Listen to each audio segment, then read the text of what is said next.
Welcome back to the channel. Let's talk about the Tory leadership election again. By now, we are all used to campaign propaganda. It's normal in politics, unfortunately. It happens from all sides. Ironically, each side don't really see their own hypocrisy. That's just normal.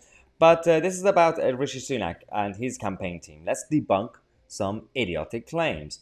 Jacob Young, one of the Red Wall Tory MPs, came out to give all the credit of the ideas of Freeport to Rishi Sunak, saying he was the champion, he was the architect, he was basically the main person behind it. Watch this, then I've got some facts for Jacob Young. It's fantastic to have Rishi back here on Teesside visiting our Freeport. Of course, Rishi was the architect of the UK's Freeport policy, and when he was Chancellor, created Teesside as one of the UK's first post-Brexit Freeports. This demonstrates that Rishi knows how to capitalise on the benefits of Brexit. He'll do that as Prime Minister. He'll do that as our party leader. Oh, okay. So Rishi did that, right? It was Rishi. It was all Rishi. His people have come out to spread their own truth.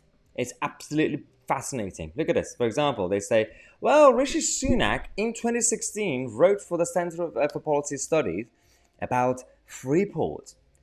They basically imply that he came up with the idea of Freeport as if they never existed before, as if nobody else said that before.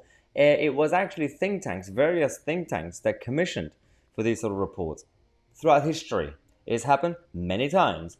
Singapore have free ports. Singapore did them first, then we tried to follow it. This was Boris Johnson's flagship policy, one of them, when he stood for the Conservative Party leadership back in June, July in 2019. After he became leader, he brought back his pledge. He said, well, I want to create 6 free ports and tax-free zones around the UK.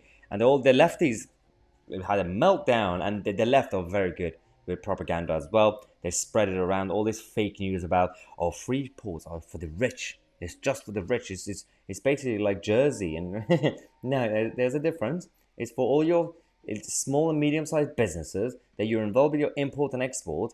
It's actually helping your workers and your customers, you idiots. It's not really helping the rich.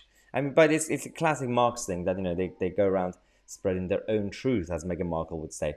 So he said this, and then in August, as Prime Minister, he commissioned Liz Truss as Trade Secretary and Sajid Javid and many other departments to get involved to start the process. He wanted to push for Singapore-style free ports in the UK, and that project already started, up to a point where The Guardian had a meltdown saying free ports that's favoured by Boris Johnson are money laundering.